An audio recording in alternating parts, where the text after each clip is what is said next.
Hello everyone, how are you all? I hope you all are fine. So सबसे पहले हम Nifty को देखते हैं. Broad trend, right. सो एक बड़ा सा मूव आया था, देन एक डाउन मूव आया, एंड उसके बाद आप देख सकते हो from very very long time एक कंसोलिडेशन में निफ्टी टाइम स्पेंड कर रहा है, राइट. कुछ दिन ऊपर गया, देन अगेन 2 दिन नीचे आया, देन 3 दिन से आप देखो एक ही रेंज में घूम रहा है. तो दिस इज़ जो स्पीड है ना नीचे जाने के ऊपर जाने की, वो अभी शॉर्ट टर्म में अगर आप छोटी टाइम फ्रेम में देखेंगे तो 2 दिन नीचे आने में लगा, 3 दिन ऊपर जाने में लगा. तो वो एक गुड साइन नहीं है. तो हमें ऑब्जर्व करना चाहिए कि क्या ये रेंज फिर से ब्रेक डाउन हो जाएगा निफ्टी में या नहीं. अगर होगा तो स्पीड बढ़ जाएगी, मुझे ऐसा लगता है निफ्टी में. तो we have to observe that how this Nifty trend further goes from year. But as of now there is no bearishness still. I think Nifty ये जो लेवल जो रिसेंट आप लो देखते हो, रिसेंट लो के नीचे अगर जब तक नहीं जाता है निफ्टी एंड सस्टेन नहीं रहता है, तो we can not think about shorting, right. अगर पोजिशनल शॉर्ट आपके पास खड़ा है तो you can have this as a stop loss. 19,600 के ऊपर नहीं जाना चाहिए. अगर उसके ऊपर जाता है तो Nifty can again go towards 20,000, right. So Nifty में अभी माइनर ट्रेंड में वीकनेस है. ब्रॉड ट्रेंड अभी तक ख़राब नहीं हुआ है. ब्रॉड जब यहाँ के नीचे सस्टेन रहेगा, ये जो रिसेंट जो मैंने आपको लो बताया था, राइट, तभी जाके ब्रॉड ट्रेंड में खराबी आएगी. बट अभी तक वो दिखा नहीं है अपने को. Let's look at the smaller time frame. So आप देख सकते हो एक बड़ा सा डाउन ट्रेंड आया, उसके बाद एक कंसोलिडेशन कर रहा है, right. So there are two thing can happen. Either a consolidation can go again into shorting side. अगर रिसेंट जो हाई है, अगर आप ये पकड़ लो, आप जो आपको 19,400 के ऊपर जो हाई दिखता है, 19,400 के मान लो यहाँ पे ब्रेकआउट रहता है, फिर सस्टेन करता है, then we can look for long opportunity. Shorting के लिए यहाँ पे नीचे में 19,240 या 260 के अराउंड कहीं पे गैप डाउन हो या नीचे एक जाए स्पीड में और फिर कंसोलिडेशन करके फिर ब्रेकआउट करे, तो we can look for shorting opportunity, right. So make sure that we have to find the low risk only opportunity. और यहाँ पे जो मैंने आपको बताया, इसके ऊपर ब्रेकआउट करता है फिर सस्टेन रहता है, then we can think about going long into Nifty, right. So there are two possibilities in front of us. Same पे बैंक निफ्टी का अगर आप ब्रॉड ट्रेंड देखेंगे तो बैंक निफ्टी का ब्रॉड ट्रेंड एक नीचे आया, ब्रॉड ट्रेंड भी वीक हुआ, then again second leg of selling आया. तो अभी ये सेकंड लेग में फंसा हुआ है बैंक निफ्टी. अगर आप देखेंगे तो ना फर्दर सेलिंग आ रहा है ना फर्दर बाइंग आ रहा है. तो bank nifty is more strong than nifty from last few days.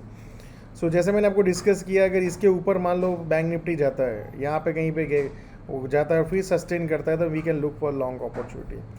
इसके ऊपर जब बैंक निफ्टी जाएगा 45,200 और फाइनली 45,000 जो गैप डाउन हुआ था जहाँ पे बैंक निफ्टी 45,562, अगर इसके ऊपर सस्टेन रहता है तो we can go towards all time high, right. So we need to observe. Short bank Nifty में तभी किया जा सकता है जो मैं आपको बताऊँ, इसके नीचे यहाँ पे कहीं पे एक बड़ा सा सेलिंग आ जाए फास्ट और फिर सस्टेन करे, then we can look for shorting. So as of now I hope you are clear. We are in a middle zone. ना इधर यहाँ पे हम लॉन्ग कर सकते हैं ना शॉर्ट कर सकते हैं. Let market go up side, sustain करे, then we can look for long opportunity. So मैंने देखा है काफ़ी सारे ट्रेडर्स की एक हैबिट होती है कि उनको रोज़ सुबह उठ के ट्रेड करना ही करना है, वेदर मार्केट के ऑड्स उनके फेवर में हो या नहीं हो. उनको ये भी नहीं पता होता है कि क्या मेरे ऑड्स फेवर में है या नहीं है, what is the major trend, क्या माइनर ट्रेंड है, कहाँ पे मेरे ऑड्स फेवरेबल है. एंड दैट्स जैसे जीरोधा के फाउंडर ने आज भी एक मेल लिखा, एक ब्लॉग लिखा, 99% ट्रेडर,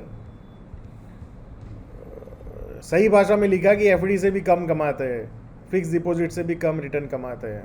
एंड यहाँ पे यूट्यूब पे लोगों के स्क्रीनशॉट देख के या ट्विटर पे देख के लाखों रुपए कमा के लोगों को लगता है कि बहुत आसान है पैसा बनाना. नो, नहीं आसान है. क्यों आसान नहीं है उसका भी रीज़न मैं बताता हूँ. आसान नहीं है उसका रीज़न है it's your on mind, is your on thinking about market, right. आपको लगता है कि ये तो सुबह उठ के रोज़ पैसा छापने का मशीन है. No, it is not.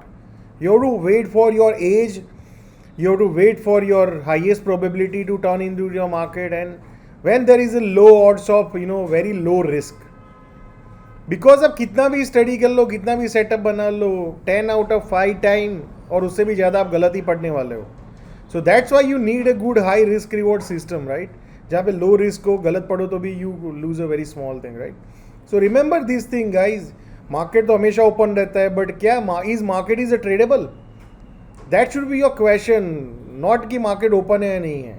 So make sure that you remember this thing, otherwise you will be also these in the list of these 99% losers, right? So let's see. फिर निफ्टी भी आप देखेंगे ब्रॉड ट्रेंड वीक है, but last few days में Nifty से ज़्यादा strong है फिर Nifty. So let's see smaller time frame में सेम वे बैंक निफ्टी की तरह जो रिसेंट हाई था जहाँ पे गैप अप हुआ था उसके ऊपर अगर मान लो सस्टेन रहता है और फिर कुछ टाइम ऐसे टाइम स्पेंड करके फिर ब्रेकआउट करता है तो we can look for long. ये जो लेवल है जहाँ से गैप डाउन हुआ था, अगर आप देखेंगे 20,100 और 20,250, अगर इसको क्रॉस कर देता है तो इसका माइनर ट्रेंड भी पॉजिटिव हो जाएगा और ब्रॉड ट्रेंड भी पॉजिटिव होने के चांसेस बढ़ जाएंगे, right? So I hope you are clear. और शॉर्ट जब तक 19,500 या 400 के आसपास जाता नहीं और फिर सस्टेन करके एक दूसरा ब्रेकडाउन नहीं देता है, we can not short, right, for intraday basis.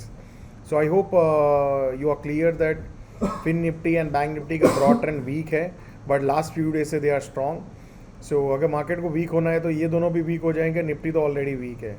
Same way अगर आप स्मॉल कैप इंडेक्स देखेंगे तो स्मॉल कैप इंडेक्स अगेन फिर से नए हाई के पास आया है. सो लेट्स सी टुमारो क्या ये हाई को क्रॉस करके फिर से अगेन नया रैली शुरू करता है. So there are lot of people chasing lot of stocks जहाँ पे उनको लो रिस्क पता ही नहीं है, they are chasing a many big risk. So make sure that in this rally you have to identify low risk area to make money, right? By taking big risk maybe you will make money, but जब market का cycle turn होगा तो आपने जितना बनाया उतना या उससे ज़्यादा भी पैसा आप खो देंगे. सो make sure that in uptrend you will make money, but the main point is when downtrend will come, whether you will have low risk or big risk, that will decide that whether you will able to make money or you will able to protect money or you will able to sustain the money what you made, right? So thank you so much. See you all next tomorrow, and make sure that whatever I have discussed today you implement it. Ask yourself one question: is this market is tradable? Is I am getting a good low risk opportunity? Then only go big, right? Thank you so much.